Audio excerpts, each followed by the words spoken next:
française avec le bilan des émissions de gaz à effet de serre réglementaires.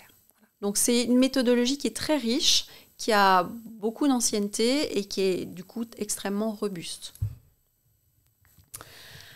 Alors, un des points effectivement, qu'est-ce qu'on prend en compte quand on fait un bilan carbone? On va prendre en compte des flux physiques de l'activité.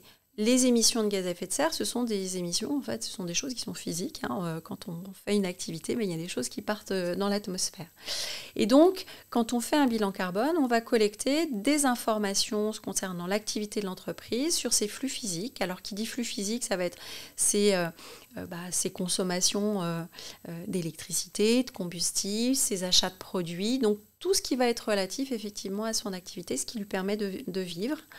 Et donc, dans la méthodologie bilan carbone, on a structuré en fait l'ensemble des activités de l'entreprise en ce qu'on appelle des scopes. Alors, ce n'est pas la méthodologie bilan carbone qui a défini cette notion de scope, c'est le GHG Protocol, donc une méthodologie internationale qui date de 1998. Mais donc, la méthodologie bilan carbone a repris cette terminologie. Et donc, quand on analyse en fait les activités de l'entreprise, on peut l'analyser suivant ces 3 scopes. Le scope 1 est relatif à toutes les émissions directes de l'entreprise. Donc toutes les émissions qui vont générer directement en fait, des gaz à effet de serre. Typiquement, elle utilise des combustibles pour ses véhicules. Ça fait partie du scope 1. Elle utilise du chauffage, elle se chauffe au gaz pour ses locaux ou elle utilise du gaz pour faire chauffer les fours si on est par exemple dans l'industrie. Tout ça, c'est vraiment le cœur de son activité. Ça, c'est ce qu'on appelle le scope 1. On va aussi prendre en considération toutes les activités, toutes les émissions indirectes liées à l'électricité ou l'utilisation de chaleur ou de réseaux de chaleur. Ça, c'est la partie scope 2. Donc, typiquement, si nous étions en Allemagne où l'électricité est plus carbonée qu'en France, puisqu'ils utilisent encore beaucoup de centrales à charbon et ont abandonné le nucléaire depuis quelques années. Du coup, dans le scope 2, on aurait effectivement tous ces achats d'électricité qui ne sont pas des émissions directes, puisque ce n'est pas quand l'entreprise utilise de l'électricité qu'il y a de l'émission de gaz à effet de serre. Par contre, pour produire cette électricité, il y a eu des émissions de gaz à effet de serre. C'est pour ça qu'on considère que c'est du coup une émission indirecte, mais qui est tout à fait nécessaire néanmoins à l'activité de l'entreprise. Et puis, le 3e scope, ce qui va être le scope le plus large, c'est le scope 3, qui va toucher les activités amont et aval de l'entreprise. Donc, les activités amont, c'est-à-dire que pour faire sa production, elle a besoin d'acheter des produits, ces produits ont besoin d'être transportés jusque sur ses sites, elle a besoin d'avoir construit des bâtiments. Donc ça, on va considérer que toutes ces émissions, elles sont nécessaires avec son activité, mais les émissions en tant que telles, elles sont indirectes. Donc c'est du scope 3. Et puis la même chose en aval, toutes les émissions qui vont être liées au flux pour servir ses clients. Donc le transport, les déchets liés à ces produits, etc. Donc le bilan carbone permet, en structurant par scope, d'avoir une vision totale en fait des émissions de l'entreprise, à la fois directes et indirectes, donc sur l'ensemble à la fois de son activité propre, mais aussi de sa chaîne de valeur. Et c'est là où c'est très intéressant. Et en tout cas, ce qu'on voit aujourd'hui dans les entreprises qui jouent le jeu et qui font un bilan carbone complet, c'est que souvent, en fait, c'est dans la chaîne de valeur que se trouve le plus d'émissions de gaz à effet de serre. Ce qui est d'autant plus, entre guillemets, contradictoire ou difficile pour une entreprise, parce que c'est potentiellement là où elle a le moins de levier pour agir directement. Mais justement, c'est tout l'intérêt du bilan de gaz à effet de serre, enfin du bilan carbone, c'est d'arriver à avoir cette visibilité et de vraiment de voir là où on a les leviers les plus impactants, en fait, pour avancer. Alors, j'ai évoqué rapidement la réglementation. Je pense que ça vaut la peine effectivement de parler de la réglementation en France, puisqu'il existe une obligation pour les entreprises de faire leur bilan de gaz à effet de serre tous les 4 ans. Donc ça, c'est une obligation qui est intégrée maintenant au Code de l'environnement. Donc c'est on appelle ça le BGES, bilan d'émissions de gaz à effet de serre.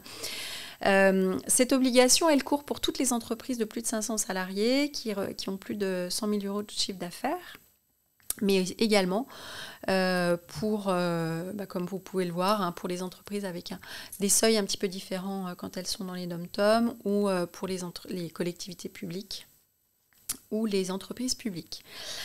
Alors, ce bilan de gaz à effet de serre réglementaire, l'intérêt, je dirais, c'est que il est obligatoire et il doit être publié. Donc, ça oblige vraiment l'entreprise à se mettre en ordre de marche, puisqu'elle doit publier ce bilan sur le site de l'ADEME et elle doit le faire tous les 4 ans. Il y a des choses qui ont changé, puisque finalement, il n'y a pas tant d'entreprises qui le publiaient jusqu'à peu. Et effectivement, aujourd'hui, enfin en tout cas depuis 2020, il y a une amende en cas de non-publication en fait, du bilan de gaz à effet de serre. Est-ce que c'est appliqué, cette amende, ou pas? C'est une autre question. Mais en tout cas, voilà, on voit là aussi quand même en faisant le fait que la réglementation évolue et qu'aujourd'hui, il y a une amende s'il n'y a pas de publication. En tout cas, dans l'esprit, c'est vraiment aussi que le gouvernement, en tout cas l'État, veut effectivement que les entreprises s'y mettent et on les oblige finalement à le faire. Alors, vous pouvez le voir effectivement, ce que j'ai mis, c'est que le BGES couvre le scope 1 et le scope 2, donc les émissions directes et indirectes. Ça, c'était l'obligation, et c'est encore l'obligation qui court.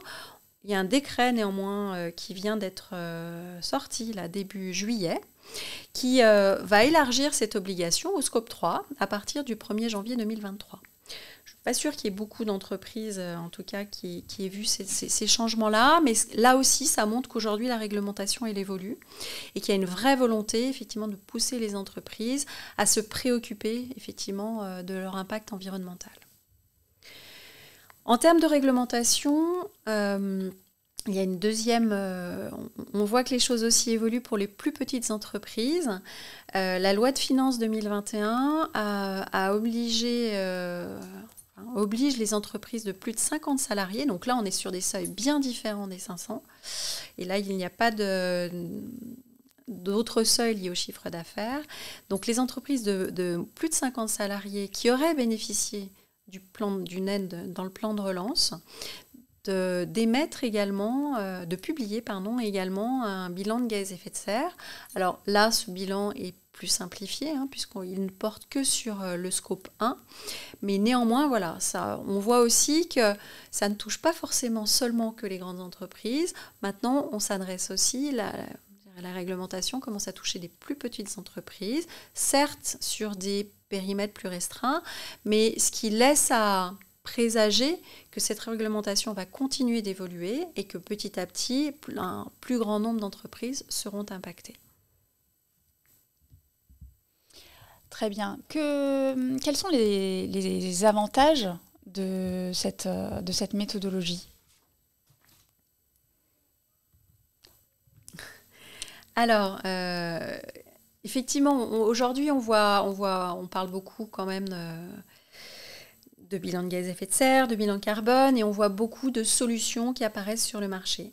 Alors, le bilan carbone par rapport à d'autres solutions, c'est un cadre méthodologique, comme on l'a évoqué ensemble, qui a de l'ancienneté, qui a de l'historique, qui évolue constamment, et dont le cadre méthodologique est transparent. Donc on sait, ça n'est pas une boîte noire. Quand on fait un bilan carbone, on sait effectivement les données qu'on collecte, on sait tous les paramètres qui sont pris en compte, ce qui permet aussi d'avoir une robustesse et une légitimité en fait sur ce que l'entreprise va pouvoir publier par rapport à d'autres méthodologies qui pourraient être utilisées, qui sont plus opaques, ou en l'occurrence on n'a pas forcément l'ensemble des détails. Il y a une méthodologie très stricte en fait, avec un certain nombre d'étapes à respecter sur le périmètre. Donc ce qui va permettre effectivement vraiment de savoir exactement ce que met l'entreprise quand elle publie son bilan de gaz à effet de serre, ce qu'elle a pris en compte exactement. Donc là aussi, une robustesse au niveau de la méthodologie. Et puis, cette robustesse, elle passe aussi par un certain nombre de règles qui doivent être appliquées quand on fait un bilan carbone. Aujourd'hui, on parle beaucoup, alors il y a beaucoup de choses qui sortent, où on parle de la neutralité carbone des entreprises. Où les entreprises se disent, bah voilà, quand j'émets ça, mais je vais planter un arbre, ce qui me permet de diminuer mon empreinte carbone. Alors, tout l'intérêt du bilan carbone, c'est justement de séparer les choses et de se dire, le bilan carbone, on compte ce que l'entreprise émet, mais surtout, on ne va pas mélanger d'autres éléments qui sont comme les émissions à éviter, les émissions séquestrées ou les émissions compensées. Ça, c'est d'autres sujets et qu'il ne faut pas mélanger, parce qu'autrement, on n'a plus de visibilité et on ne sait plus, en fait, finalement, ce que l'entreprise fait réellement. Donc ça, c'est un vrai intérêt aussi de cette méthodologie. Il y a des règles strictes et on sait que si l'entreprise va publier ses émissions de gaz à effet de serre et que la méthodologie utilisée, c'est le bilan carbone, on sait qu'on ne parlera que des émissions réalisées et qu'on n'aura pas pris en considération un certain nombre d'autres éléments. Donc ce qui est vraiment un gage de robustesse, et je vous engage effectivement, si dans votre entreprise vous devez faire un constat des émissions, en tout cas de bien se poser la question si vous souhaitez prendre des outils. Alors il y a plein d'outils qui sont très bien sur le marché, mais vraiment de comprendre derrière comment c'est structuré, quelle est la méthodologie utilisée, parce qu'il y a, je dirais, un petit peu tout sur le marché aujourd'hui qui existe. Donc il est vraiment important de se poser ces questions-là. Très bien. Sans remettre en question le bien fondé du bilan carbone, parce qu'on voit qu'il est nécessaire, on voit qu'il est temps, on voit que c'est urgent, on voit que les entreprises sont en première ligne pour faire avancer les choses, et sans remettre en question aussi le fait que c'est un outil qui a fait ses preuves et qui est robuste, comme cela vient d'être dit. Néanmoins, j'essaye de me mettre à la place d'une entreprise qui doit s'y mettre. On pourrait, en tout cas à première vue, voir ça comme une contrainte supplémentaire, parce qu'il y a évidemment toute la vie de l'entreprise à mener parallèlement. Mais au-delà de cet aspect contrainte, est-ce qu'il n'y a pas justement peut-être aussi des opportunités liées au fait de faire un bilan carbone? Et est-ce que finalement, ça n'est pas un outil qui est une véritable chance pour une entreprise? Et en quoi ça peut être un véritable axe positif de développement d'entreprise? Alors oui, effectivement, il faut voir le verre à moitié plein plutôt que verre à moitié vide. Je suis tout à fait d'accord avec cette approche. Au-delà de la contrainte, il y a un véritable enjeu aujourd'hui pour les entreprises. Il y a un premier enjeu que j'ai cité, c'est l'enjeu réglementaire. Aujourd'hui, on voit que la réglementation, elle évolue de plus en plus rapidement. Et ce qui veut dire que finalement, peut-être que dans quelques années, toute entreprise devra faire son bilan carbone. Donc ça, c'est un premier enjeu qui est important. Et il vaut mieux effectivement, là aussi, vivre la réglementation, savoir l'anticiper plutôt que la vivre comme une contrainte, parce qu'en général, on n'est jamais gagnant en tant qu'entreprise quand on vit ces contraintes réglementaires. Et Dieu sait s'il y a déjà beaucoup de contraintes réglementaires en France qui pèsent sur les épaules des entreprises. Donc ça, c'est le premier enjeu réglementaire. Le deuxième enjeu, c'est au niveau des affaires. C'est-à-dire qu'aujourd'hui, on s'aperçoit aussi que, en tout cas dans une chaîne de valeur où il y a des donneurs d'ordre qui sont importants, ils demandent à demander des comptes, je dirais, à leurs fournisseurs et demander quelles sont les actions en termes d'environnement qui ont été faites, quelles sont les émissions de gaz à effet de serre des produits que justement ce donneur d'ordre achète, etc. Donc là, il y a une tendance aussi qui commence à se mettre en marche où effectivement, pour faire continuer à faire du business avec certaines grosses entreprises, il faut commencer à montrer, je dirais pas patte blanche, mais montrer des éléments qu'on n'avait pas forcément l'habitude de trouver jusqu'à maintenant. Donc effectivement, dans les appels d'offres ou dans les marchés publics, et d'ailleurs il y a une contrainte au niveau marché public d'intégrer un certain nombre de critères environnementaux, mais en tout cas on voit qu'il y a des demandes de la part des donneurs d'ordre pour avoir des éléments relatifs au gaz à effet de serre ou d'autres éléments effectivement plus environnementaux ou sociaux. Donc là encore, plutôt que de vivre ça comme une contrainte et de faire les choses au dernier moment, autant effectivement pouvoir anticiper. Un enjeu qui est très positif aussi, c'est qu'aujourd'hui, le monde de la finance se met aussi en ordre de marche par rapport à ça, parce qu'ils ont aussi, je dirais, le monde de la finance a lui-même un certain nombre de contraintes réglementaires, et demande aussi aux entreprises un certain nombre d'éléments relatifs à leur impact environnemental.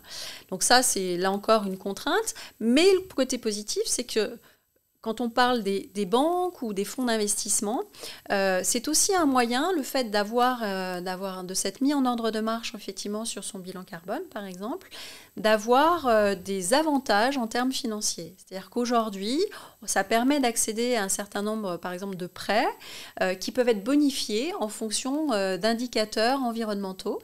Et donc, quand on a fait un bilan carbone, quand on a montré qu'on est déjà en ordre de marche, ça permet d'accéder à des subventions, des prêts, des financements différents et plus intéressants. Donc là, on est vraiment dans l'opportunité, effectivement, pour une entreprise d'aller faire des choses, d'aller accéder à des sources de financement et des investissements différents de ses voisins. Et puis le troisième enjeu, c'est l'enjeu sociétal. On le voit, surtout aujourd'hui, les entreprises, alors dans plein de secteurs, pas seulement dans l'hôtellerie, ont du mal à recruter. Mais on le voit aussi, y a plein de vidéos, de cas d'étudiants qui ne veulent plus aller dans les grandes entreprises parce qu'effectivement, ce qu'elles attendent, c'est plus de choses effectivement des entreprises, et elles s'attendent justement, en tout cas les jeunes aujourd'hui, et globalement la société attend que les entreprises se mettent en ordre de marche et montrent, et je dirais démontrent qu'elles font des choses en faveur de l'environnement et qu'elles changent leurs pratiques. Et donc ça, c'est une attente de la société qui est de plus en plus prégnante. Alors, il y a la notion de marque employeur pour aller recruter des talents, mais pas seulement. C'est-à-dire qu'aujourd'hui, on voit aussi, par exemple, le succès de l'application Yuka, par exemple, à ses produits. C'est-à-dire qu'il y a vraiment quand même des choses qui sont en train de se mettre en place au niveau sociétal, et les entreprises doivent s'adapter à cela. Donc il y a un gros enjeu, effectivement, aujourd'hui pour une entreprise de démontrer qu'elle fait des choses et qu'elle est consciente de son impact environnemental. Alors du coup, les bénéfices, ils sont assez évidents par rapport à ce que je viens de dire. C'est effectivement être en capacité, au-delà des affaires, déjà en interne, de pouvoir mobiliser ses équipes sur d'autres sujets, de gérer différemment ses parties prenantes. J'ai parlé des donneurs d'ordre, mais aussi de gérer ses clients différemment. C'est un moyen aussi, quand on fait un bilan carbone et qu'on va s'intéresser du coup aux problématiques énergétiques, c'est d'avoir conscience de sa vulnérabilité énergétique. C'est d'autant plus important aujourd'hui avec la guerre en Ukraine et l'impact sur les prix. Ça peut être le moyen aussi du coup de réaliser des économies, d'aller chercher effectivement où il y a des choses qu'on fait ou des consommations qui ne sont finalement pas forcément nécessaires, ou où on pourrait faire les choses différemment. Et puis ça permet effectivement d'avoir surtout une vision long terme. L'intérêt des entreprises, en tout cas de notre expérience, les entreprises qui sont lancées dans un bilan carbone, une fois qu'elles ont les éléments en main, qu'elles ont leur constat, ça les oblige en fait à avoir une réflexion un petit peu différente sur leur stratégie long terme. Donc ça leur permet, alors il n'y a pas que le bilan carbone qui permet de faire ça, bien heureusement, mais ça leur permet effectivement d'envisager l'avenir peut-être avec des questionnements qu'ils n'avaient pas au départ, et donc du coup d'amener des questionnements assez positifs sur la durabilité du modèle économique de l'entreprise. Est-ce qu'il faut continuer comme ça? Est-ce qu'il n'y a pas d'autres choses à amener à la fois sur le marché ou dans leur mode de fonctionnement? Et ça, pour le coup, de réfléchir à quel est le modèle économique d'une entreprise demain dans un monde qui se veut un monde bas carbone, le bilan carbone, c'est vraiment un élément clé pour initier cette réflexion. Ça ne sera pas suffisant, mais en tout cas, c'est un des éléments clés pour initier cette réflexion-là. Et on voit donc que ce bilan carbone peut être porteur de beaucoup de choses positives, que ce soit business, marketing, pour les entreprises. Est-ce qu'il y a quelques exemples que vous pourriez nous donner ? Alors, oui, il y a plein d'exemples. Alors, peut-être, juste avant de revenir aux exemples, je vais vous montrer au final ce que c'est un bilan carbone, de quoi on parle depuis le début. Concrètement, voilà ce que ça va... Alors, ce que ça va donner, c'est qu'on va avoir en fait une vision des émissions par grand poste d'activité. Les émissions liées à l'énergie consommée, les émissions liées aux intrants, donc à tous les achats qui sont faits, les émissions liées aux emballages, aux déplacements professionnels, aux déplacements des collaborateurs, etc. Donc, le bilan carbone donne vraiment une vision exhaustive de l'ensemble de l'activité, alors classifiée avec une classification dont on n'a pas forcément l'habitude en entreprise, donc classifiée peut-être un petit peu différemment, mais en tout cas des grands postes d'émission. Pourquoi cette classification ? Parce que ça permet ensuite de prendre des actions très spécifiques par rapport à ce qu'on appelle, nous, ces postes d'émission. Donc, il y a plusieurs manières effectivement de représenter. Là, vous avez un exemple effectivement de représentation du bilan carbone. Il y a une représentation par scope aussi, qui est possible, comme je le précisais au départ. Concrètement, un projet de bilan carbone, ça se gère en 4 étapes. Une étape de cadrage et de lancement. Une étape de collecte des données, qui est une étape qui est, je dirais, la plus longue, et là, c'est vraiment à l'entreprise d'agir, c'est pas au consultant, l'entreprise va aller collecter des données relatives à ses consommations d'énergie, relatives aux déplacements professionnels que ses collaborateurs ont fait, relatives à ses achats, etc. Donc, c'est une étape qui est très consommatrice d'énergie et qui demande la mobilisation des équipes, donc ça c'est vraiment un point clé, et qui est, je dirais, la plus longue dans la réalisation d'un bilan carbone. Ensuite, on a une étape assez classique d'analyse justement de ces données et de transformation de la donnée qui a été collectée par l'entreprise par la transformation en émissions de gaz à effet de serre, où là, effectivement, les consultants travaillent avec des ABAC pour dire 1 litre d'essence consommée correspond à tant d'émissions de gaz à effet de serre. Donc, on fait ça sur toutes les données qui ont été collectées par l'entreprise. Et puis ensuite, une phase de restitution donc de son bilan auprès de l'entreprise. Donc, ça, c'est la manière dont se construit effectivement un projet de bilan de gaz à effet de serre.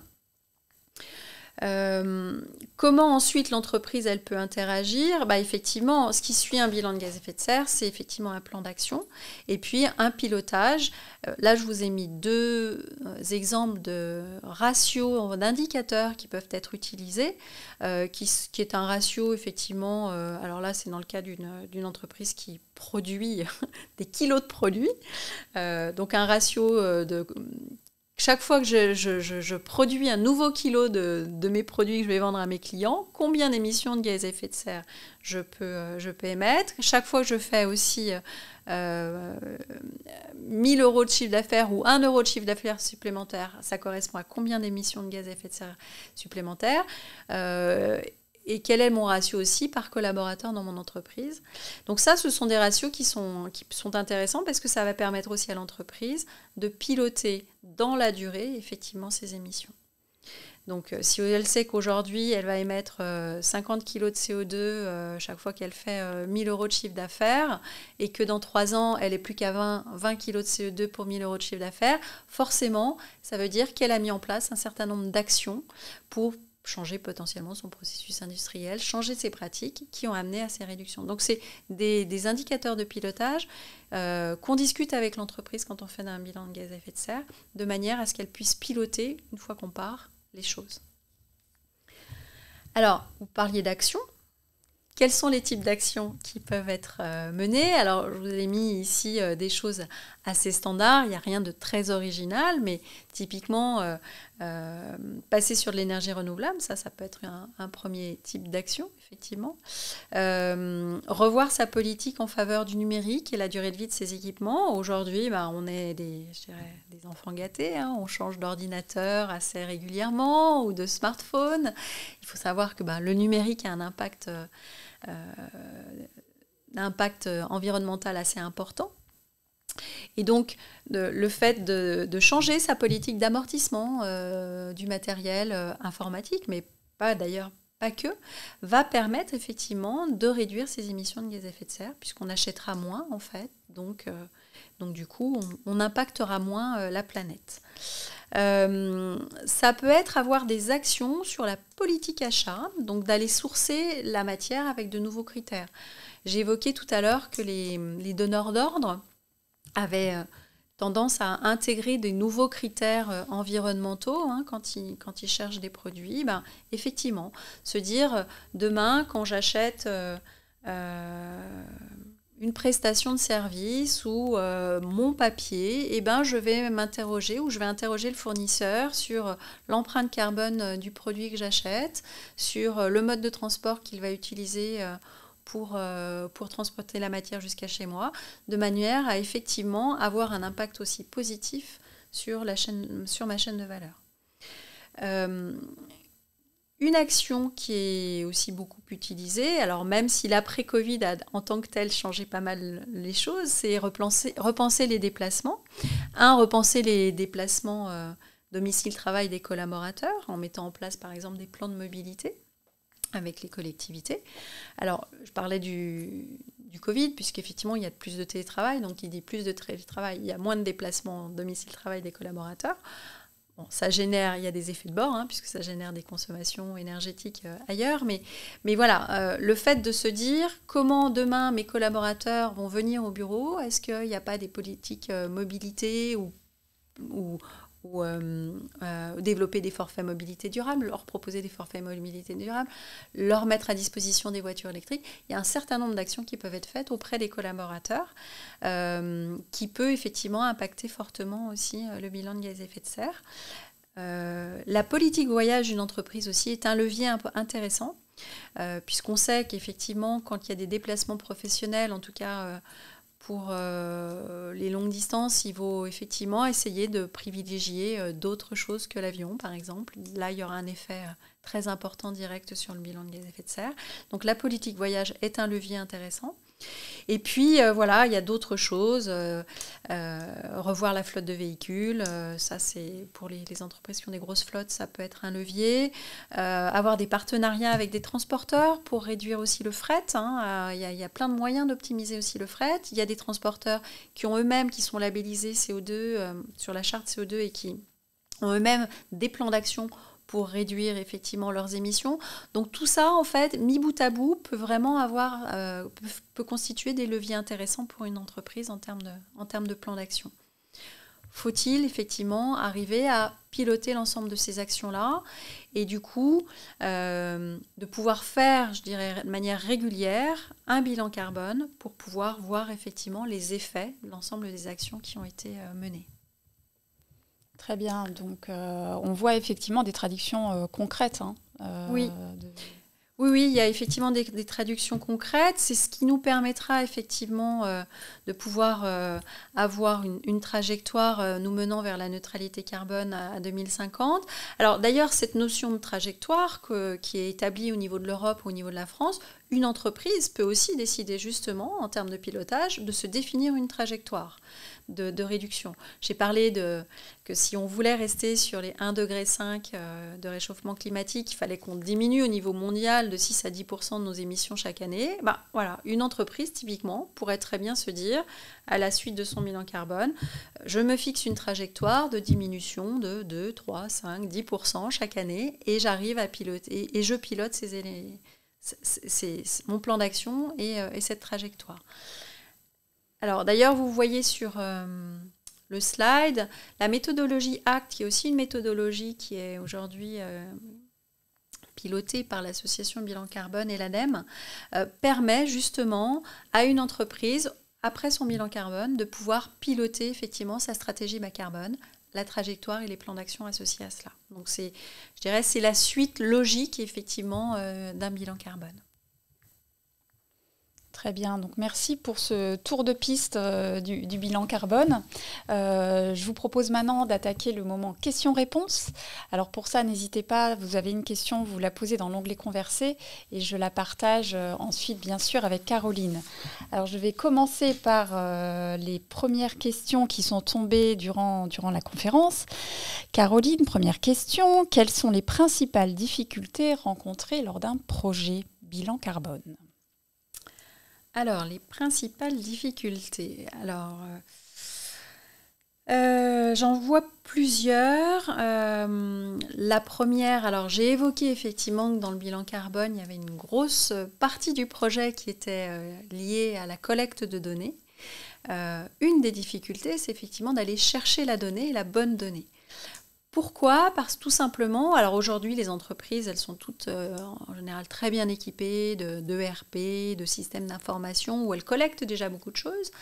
Mais dans un bilan carbone, on va parfois leur demander, souvent leur demander des données qu'elles n'ont pas eu l'habitude de collecter. Alors ce sont des données qui existent dans l'entreprise, mais qui ne sont pas forcément structurées dans les systèmes d'information. Et ça représente du coup une difficulté pour l'entreprise quand on fait un bilan carbone, d'aller chercher la bonne information. Exemple tout simple, on a besoin en fait des consommations énergétiques.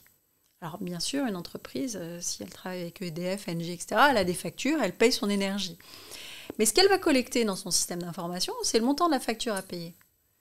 Le nombre de kilowattheures consommés ne sera pas forcément une information qui va être tracée.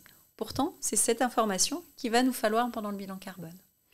Donc, ça, c'est un exemple, je dirais, simple, que tout le monde peut comprendre. Mais en fait, ce qu'il faut voir, c'est que sur toutes les informations qui vont nous être nécessaires, souvent, on va aller chercher l'information relative comme je disais, au flux physique plutôt que le flux monétaire. Et cette information, souvent, elle n'est pas forcément tracée, ou elle va pouvoir l'être, mais ça va demander effectivement un travail additionnel de la part de l'entreprise. Donc ça, c'est un vrai enjeu pendant le bilan et une vraie difficulté. Et donc on se trouve, et c'est le cas souvent quand c'est un premier bilan carbone, on va avoir un bilan carbone qui va être le plus exhaustif possible, mais qui n'aura pas une fiabilité à 100%, tout simplement parce que y a des informations qu'on aura eu de la difficulté à aller chercher. On va devoir faire certaines hypothèses. Alors tout cela, et c'est l'intérêt de cette méthodologie, c'est que c'est tracé. C'est-à-dire qu'une entreprise, elle aura un tonnage de gaz à effet de serre à l'issue de son bilan carbone, mais elle saura exactement ce qu'elle a pris dans son périmètre, les hypothèses qui ont été prises, de manière à ce que quand elle le refait, elle voit justement s'il y a eu des évolutions dans les données collectées, dans les hypothèses prises. Et ça, c'est vraiment l'intérêt, c'est la robustesse de cette méthodologie. Donc ça, collecte de données, c'est une difficulté que je vois. Et du coup, la difficulté qui est associée à ça, c'est la mobilisation des acteurs internes. Parce qu'effectivement, quand on fait un bilan carbone, on ne travaille pas qu'avec une personne, on va avoir besoin d'un certain nombre d'acteurs dans l'entreprise et aller les mobiliser pour aller collecter des informations qui se trouvent sur des factures, qui se trouvent sur des devis ou autres, dans des notes de frais autres. Ça demande du temps et c'est compliqué. Donc il est très important effectivement que quand on se lance dans l'aventure, il faut que déjà que ce soit partagé au niveau direction et que la direction ait un engagement assez fort par rapport à ce projet-là. Et puis que les enjeux pour l'entreprise soient bien expliqués à l'ensemble des acteurs de manière à pouvoir les mobiliser pour aller collecter les informations rapidement. Ensuite, on peut effectivement avoir d'autres difficultés suivant les secteurs d'activité de l'entreprise. On peut, alors là c'est moins du côté de l'entreprise mais plus du côté du consultant, avoir besoin d'aller chercher ce qu'on appelle nous des facteurs d'émission qui n'existent pas forcément, je dirais, dans les bases de données qu'on utilise. Alors c'est quoi un facteur d'émission ? C'est le fait de dire 1 litre d'essence par exemple, ça correspond à tant d'émissions de gaz à effet de serre. Quand on travaille sur de l'énergie, ces facteurs, on les connaît. Mais typiquement, si on travaillait, sur un nouveau produit innovant, ce facteur d'émission pour traduire la matière de ce produit en émissions de CO2 ne se trouve pas forcément dans les bases. Donc là, il y a une recherche bibliographique qui est à faire et qui peut prendre un peu plus de temps. Donc ça, c'est une difficulté qu'on peut avoir suivant le secteur d'activité de l'entreprise. Et puis je dirais le dernier point, mais qui est moins lié au bilan carbone, mais qui est plus lié à la suite, c'est la projection sur la suite. C'est que, comme je le disais, l'intérêt et le bénéfice pour une entreprise, c'est de se mettre en réflexion par rapport à son modèle économique pour les années à venir dans un monde, je dirais, bas carbone. Ça peut être une difficulté. On peut avoir de la résistance au changement aussi quand on affiche des choses. On peut avoir des gros points d'interrogation qui font partie aussi des difficultés pour mobiliser en interne et permettre d'avancer sur la suite. Merci Caroline. Et une seconde question qui est tombée et qui fait un petit peu écho à ce que vous venez de dire avec l'aspect vécu en interne du bilan carbone. Combien de temps dure un bilan carbone ? Alors, je vais faire une réponse qui vaut ce qu'elle vaut. Ça va dépendre pas mal de l'entreprise pour le coup. Alors, de nous, notre expérience, on arrive à faire des bilans carbone. Les plus courts, c'est 2 mois et demi à 3 mois, mais c'est extrêmement court. Pour faire un bilan carbone dans ce timing-là, il faut vraiment qu'il y ait une forte mobilisation côté entreprise et puis il faut que la structure de l'entreprise ne soit pas trop compliquée. Quand on va travailler sur une entreprise monosite, clairement, ça va prendre moins de temps que quand on a une entreprise qui va avoir 50 sites différents, puisque là, la collecte d'informations va être très différente, avec un nombre d'interlocuteurs beaucoup plus large. Donc, voilà, du coup, les 2 mois et demi, 3 mois, ça vaut ce que ça vaut, c'est possible et on l'a fait pour des petites structures, en tout cas des structures monocytes, avec une forte mobilisation interne, vraiment un engagement de la direction qui était fort, un pilote côté client aussi qui va faire bouger les choses. Ensuite, ça peut prendre beaucoup plus de temps, ça peut prendre parfois même jusqu'à 1 an dans des structures plus importantes où effectivement la priorité est plus donnée au business que le bilan carbone. Voilà. Merci beaucoup. Et une dernière question. Quelles sont les bases de données que vous utilisez pour récupérer des facteurs d'émission ? Alors, on en utilise plusieurs. La première, c'est effectivement la base carbone de l'ADEME qui est mise à jour de manière régulière. Je crois qu'on en est à la 22e version de mémoire. Mais il existe effectivement d'autres bases. Alors nous, on utilise EcoInvent. On utilise aussi Agribalise, qui est plus sur l'agriculture. Et puis ensuite, il y a des informations qu'on va pouvoir retrouver dans des blogs, sur des bases de données aussi à l'étranger, pas forcément des bases françaises. Dans les rapports du GIEC, on peut retrouver aussi des choses. Et puis, on va faire de la recherche bibliographique. Donc, c'est quand même assez étendu. La recherche bibliographique, comme je l'ai évoqué tout à l'heure, on l'utilisera, je dirais, qu'en dernier recours, quand vraiment on a, dans toutes les bases que nous utilisons, nous n'avons pas accès à la bonne information. Merci. Et j'étais un peu trop pressée tout à l'heure en disant que c'était la dernière question. Il y en a une dernière, puisqu'on s'approche de l'heure de la fin du webinaire qui est tombée. Je la lis. Dans le cadre du bilan carbone, sur quel périmètre géographique calcule-t-on les seuils de salariés quand on est un groupe avec des filiales en France et en Union européenne ? Alors, pour le bilan de gaz à effet de serre réglementaire, on est sur un périmètre France, sur des filiales France. D'accord. Merci beaucoup pour toutes ces réponses. On arrive donc à la fin de notre webinaire. On est super ponctuel, il est midi pile. Merci Caroline pour cette efficacité.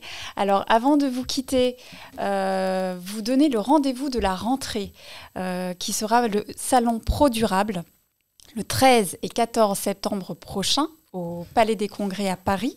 C'est le plus grand rendez-vous européen des acteurs et des solutions en faveur de l'économie durable. Et vous retrouverez Hendrix non seulement sur son stand, mais également pour 2 conférences. La première conférence, Plaidoyer, pourrons-nous un jour compter autrement ? Et la seconde conférence, Évaluation de société à mission, regard croisé entre auditeurs et audités. Voilà, donc n'hésitez pas à prendre note pour ce rendez-vous de la rentrée. Quant à nous, on vous retrouvera en septembre ou en octobre. C'est le suspense, vous verrez ça sur les réseaux sociaux.